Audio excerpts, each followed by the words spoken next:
Bonjour à tous mes amis et bienvenue sur Vivre sainement dans cette nouvelle traduction sur la plateforme Odyssée.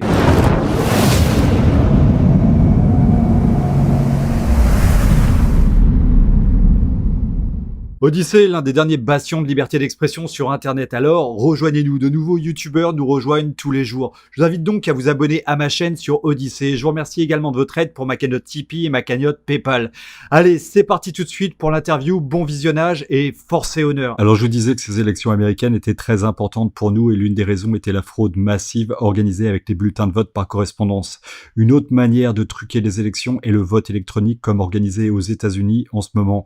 Ce vote électronique est réalisé par les sociétés de logiciels Dominion, Smartmatic et Seattle, qui en plus d'être un logiciel de vote, héberge aussi les serveurs des deux autres logiciels. La fraude électronique des entreprises est en train d'être démontrée et je remercie un des amis de la chaîne d'avoir partagé ce lien hier. C'est un lien vers la société Seattle qui a comme client, devinez qui, le ministère de l'Intérieur en France. Regardez, le ministère français de l'Intérieur mise sur la solution de vote par Internet de Seattle pour sa première élection en ligne, validant l'efficacité et la sécurité de la méthode de vote en ligne en comparaison aux méthodes de vote traditionnelles. Le ministère de l'Intérieur a déployé le canal de vote en ligne pour l'élection des représentants du personnel du PRIF et de la CAPN en décembre 2014. L'objectif du projet pilote mené par le ministère français de l'Intérieur était d'évaluer la validité du vote électronique comme alternative au vote traditionnel.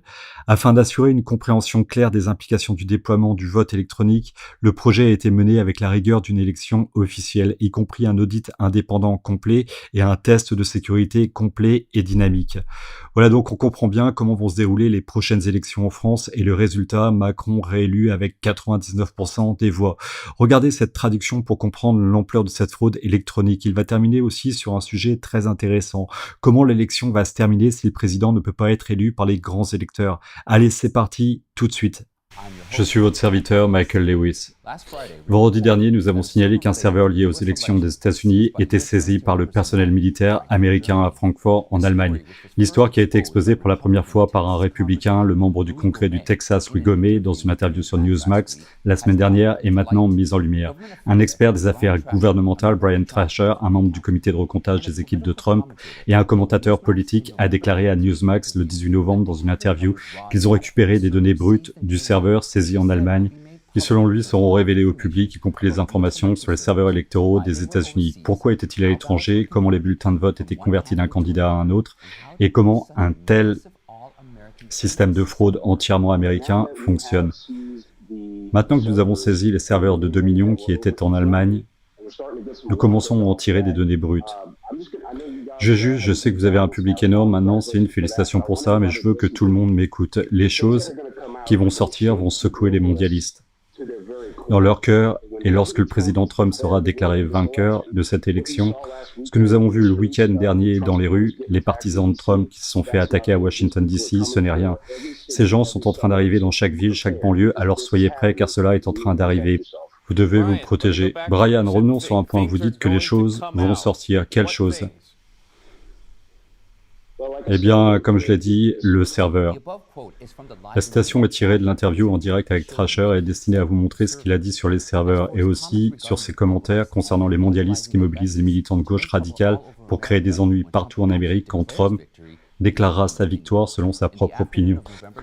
Dans l'après-midi du 19 novembre, l'équipe juridique de Trump a tenu une conférence de presse à Capitol Hill. Lors des questions-réponses, pendant la conférence, un journaliste a demandé à l'avocat de Trump, Sidney Powell, cette question.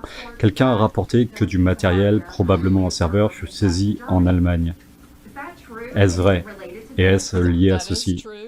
C'est vrai, c'est en quelque sorte lié à cela, mais je ne sais pas si c'est les bonnes personnes qui l'ont ou les mauvaises personnes. Voilà la réponse de Powell, c'est vrai. C'est en quelque sorte lié à ça, mais je ne sais pas si c'est les bons gars qui l'ont ou les mauvais. Nous ne savons donc pas qui a saisi le serveur. L'avocat général Sidney Powell a dit qu'elle ne savait pas qui a pris les serveurs en Allemagne, c'était les bons ou les mauvais. Mais Thrasher, un membre du comité de recomptage de Trump, a déclaré qu'ils ont obtenu certaines des données brutes des serveurs et qu'elles avaient été restaurées et seraient rendues publiques. En réunissant ces deux déclarations, cela crée une certaine confusion. Comment une avocate américaine réputée qui ne mentirait jamais et inventait des choses lors d'une conférence de presse, comme celle-ci au nom de l'équipe de Trump, et d'autre part, Thrasher, lui, est membre de l'équipe de recomptage de Trump et a fait son briefing au public auprès des médias d'information, il est peu peu probable qu'il ait dit quoi que ce soit sans aucune preuve solide. Mais au moins, une chose peut maintenant être confirmée, c'est que la saisie des serveurs en Allemagne s'est produite.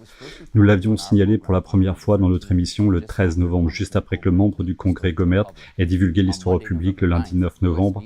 US Media Veteran Today avait publié un article en ligne d'un ancien avocat britannique, Michael Shrimpton. L'article était intitulé « C'était un vol ». Dans le premier paragraphe de l'article, il a dit que cette colonne est légèrement publiée plus tard que prévu à cause de son rôle dans les coulisses du week-end qui incluait d'alerter la Maison-Blanche samedi soir sur l'existence d'un dossier venu de Paris au siège social du MI6 à Vauxhall Cross vendredi soir, confirmant une fraude massive.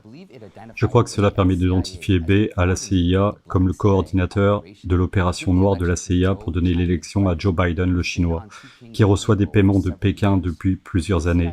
L'opération de la CIA est contrôlée depuis Francfort, bien sûr.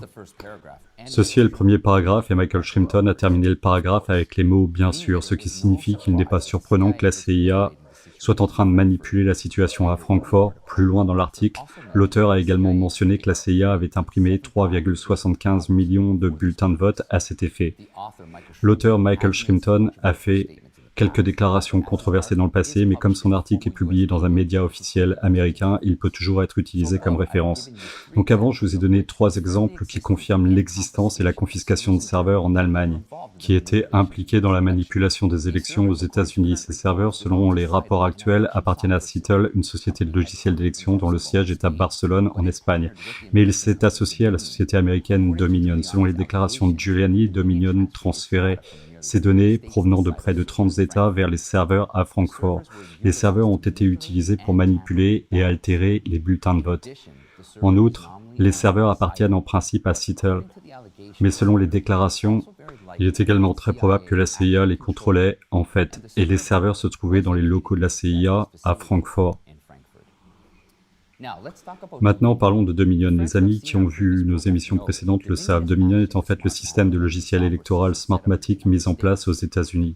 Le cœur du logiciel Dominion est Smartmatic, et Smartmatic était au service des dictateurs socialistes du Venezuela pour faire en sorte qu'ils puissent continuer à diriger leur pays. En plus, selon les accusations de l'équipe juridique de Trump, Smartmatic a une expérience chinoise considérable avec des investissements du Parti communiste chinois. L'après-midi du 19 novembre, l'avocate Sidney Powell à la conférence de presse a également mentionné la même chose. Ce que l'on découvre aujourd'hui est l'influence massive de l'argent communiste via le Venezuela, Cuba et probablement la Chine dans l'ingérence avec notre élection ici aux États-Unis. Le système de vote Dominion, le logiciel de technologie Smartmatic, ce logiciel qui va dans d'autres systèmes de vote informatisés aussi, pas seulement Dominion, a été créé au Venezuela à la demande de Hugo Chavez. Ce Smartmatic vénézuélien inséré dans les systèmes de logiciels d'élection a été utilisé dans de nombreux États aux États-Unis, ont été utilisés pour manipuler l'élection afin de faire élire Biden. Et Trump a reçu une énorme quantité de votes qui a complètement dépassé l'algorithme de trucage électoral à un moment donné. Nous avons découvert quelque chose d'intéressant d'un utilisateur de Twitter, je pensais que ça valait la peine d'être partagé, AdRedPills, à sa propre analyse du logiciel de triche. Il a compilé les bulletins de vote montrant comment le logiciel de triche fonctionnait en arrière-plan pour aider Biden. Les données qu'il a utilisées pour son analyse provenaient d'un package des élections 2020 du New York Times. Il a dit que ce package est en ligne et disponible au téléchargement pour tous. Selon ce qu'il a partagé, y compris des preuves photographiques, il a indiqué que la falsification des bulletins de vote avait eu lieu dans presque tous les États. Il a également souligné que la fraude du parti de Biden n'était pas simple. Ils ont triché tellement, y compris en déconnectant le logiciel, retournant les votes et en redémarrant le système de vote à 2 h du matin, le 4 novembre, pour attraper Trump, qui avait eu tant de votes d'avance, qu'il avait presque écrasé l'algorithme d'origine. En termes de falsification du vote, dans les coulisses, ils ont eu tendance à transférer d'abord les votes de Trump à un candidat tiers, puis à Biden. Parce que les candidats tiers ont des données qui sont ignorées par les médias grand public car pas assez significatifs pour attirer l'attention. Il a partagé des graphiques de données d'État qui ont montré 200 000 votes étant transférés de Trump à Biden en Pennsylvanie et 170 000 votes falsifiés au Texas. Ce n'est pas nécessairement toutes les données, mais seulement ce qu'il montre sur les graphiques qu'il a partagés. Il y a également une déclaration de falsification de vote qui a montré qu'en 2016, le parti d'Hillary a également tenté de remporter l'élection en trichant, mais Trump avait reçu tellement de votes qu'il avait dépassé la limite supérieure fixée par le logiciel de triche et qu'Hillary avait donc perdu cette élection. Dans cette élection, le logiciel de triche n'a pas été configuré pour avoir une limite.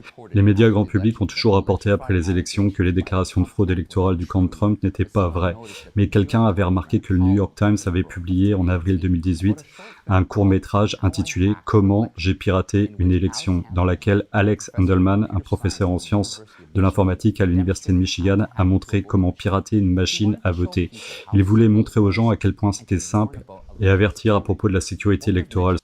Sans transition, le 18 novembre, les fédéralistes ont révélé que le personnel d'un projet de vote pour les natifs au Nevada offrait des t-shirts, stickers, bijoux et cartes cadeaux qui valaient au moins 25 $ sur leur page web officielle, disant que les Amérindiens natifs pourraient échanger leur vote contre ces cadeaux. Les groupes avaient également des personnes installant des stands près des bus de campagne de Biden au Nevada pour promouvoir l'échange de bulletins pour Biden des Amérindiens contre des cadeaux.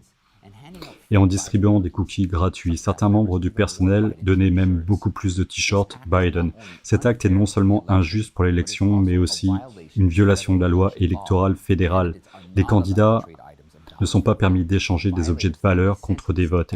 Les contrevenants risquent jusqu'à 2 ans de prison et une amende pouvant aller jusqu'à $10 000 pour ces infractions graves. À Cincinnati, dans l'Ohio, P.G. Sittenfeld, un membre du conseil municipal de Cincinnati, a été arrêté le 19 novembre sur des accusations de fraude, de corruption et de tentative d'extorsion. Il risque jusqu'à 20 ans de prison s'il est reconnu coupable.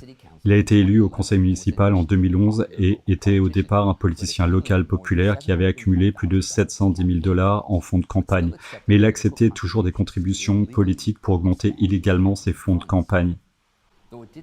Cela ne s'est pas produit pendant l'élection actuelle et n'a rien à voir avec l'élection actuelle. Cette affaire a attiré beaucoup d'attention et agit comme un signal d'alarme pour ceux qui se sont livrés à des comportements criminels aux élections. Le conseiller municipal a accepté un total de $40 000 en fonds de campagne d'un promoteur immobilier local à 3 reprises en 2018 et 2019 en échange de l'approbation d'un projet immobilier dans cette ville. En fait, la personne qui lui a donné des fonds était un agent infiltré du FBI. C'est ainsi que le malchanceux Sittenfeld s'est retrouvé en prison.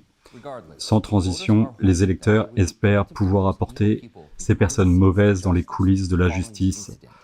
Après cet incident, la bataille juridique sur l'élection elle-même devient de plus en plus critique. Mercredi soir, 2 membres républicains du Conseil des solliciteurs du comté de Wayne ont refusé de certifier les résultats des élections, mettant en avant la fraude électorale et la mauvaise foi de la part des agents de l'État. Comme le comté de Wayne a la plus grande population du Michigan, l'échec de ne pas certifier les résultats des élections aura un impact sur les résultats des élections de tout l'État du Michigan. C'est pourquoi, dans une certaine mesure, les résultats des élections au Michigan sont à nouveau en attente, grâce à la décision de ces 2 républicains. Dans le Wisconsin, Trump a dépensé $3 millions pour demander un recomptage dans 2 comtés. Mais les démocrates ont changé immédiatement les règles du recomptage, ce qui est une indication de quelque chose de douteux se passant encore dans les coulisses. Les républicains ont résisté au changement de règles et ont continué avec le recomptage basé sur la réglementation en vigueur. Dans le comté de Douglas, dans l'État de Géorgie, alors qu'il était évident qu'il y avait plus de bulletins que d'électeurs, une carte mémoire a été trouvée avec des votes manquants et plus de données d'électeurs, ce qui est étrange qu'une carte mémoire de données réapparaisse en ce moment. En Géorgie, les observateurs républicains du bureau de vote affirment qu'ils ont trouvé un lot de bulletins de vote dans un autre comté où Biden a reçu 1080 votes et ont été comptés comme plus de 10 000 votes, soit un ajout de 9 000 voix. Si cela est confirmé, l'avance de Biden diminuera à nouveau. Actuellement, Biden mène Trump par plus de 12 000 voix en Géorgie. Le gouverneur de l'Arizona, Doug Ducey, a annoncé mercredi que si les poursuites n'étaient pas réglées, il ne déclarerait pas non plus une victoire électorale en Arizona. En plus, lors d'une conférence de presse dans l'après-midi du 19 novembre, Rudy Giuliani a demandé de rejeter 682 000 bulletins de vote par correspondance en Pennsylvanie, car frauduleux, et qu'un total de 100 000 bulletins de vote dans le Wisconsin devrait également être rejeté comme frauduleux. Il a également souligné que si les bulletins de vote légaux étaient comptés, Trump devrait gagner la Pennsylvanie par au moins 300 000 voix sur Biden, et Trump devrait gagner le Wisconsin aussi. Surtout qu'avec les informations du Michigan, du Wisconsin, de la Géorgie et de l'Arizona, et avec plein d'autres cas, la bataille juridique de Trump est de plus en plus prometteuse. Pensons à un autre cas où l'élection a besoin d'être annulée en raison des fraudes, et comment le président serait élu. Cela nous amènerait au Congrès des États-Unis. Ok, commençons par l'une des fonctions du Congrès. Par convention, le 6 janvier de l'année prochaine, le nouveau Sénat certifiera les votes électoraux de chaque État. Ils auront le pouvoir d'abroger les résultats du collège électoral des États contestés et ils pourront également organiser un vote à l'unanimité sur l'opportunité d'abroger les résultats si un seul sénateur s'inquiète. Si le nouveau Sénat reste républicain après le 6 janvier, les chances sont en faveur de Trump. Il est possible que le cas susmentionné et les autres facteurs pourraient entraîner l'élection d'un président non élu avant le 20 janvier. D'ici là, le président sera élu par le Congrès, où la Chambre des représentants choisit le président et le Sénat choisit le vice-président. La Chambre des représentants élira un président État par État, mais pas sur la base de tous les membres de la Chambre des représentants. Et quel que soit le parti qui a la majorité dans l'État, il représentera son État pour voter. Dans ce cas, selon les derniers résultats des élections, les républicains détiendront au moins 26 voix qui leur donneront un énorme avantage dans l'élection du président au Congrès.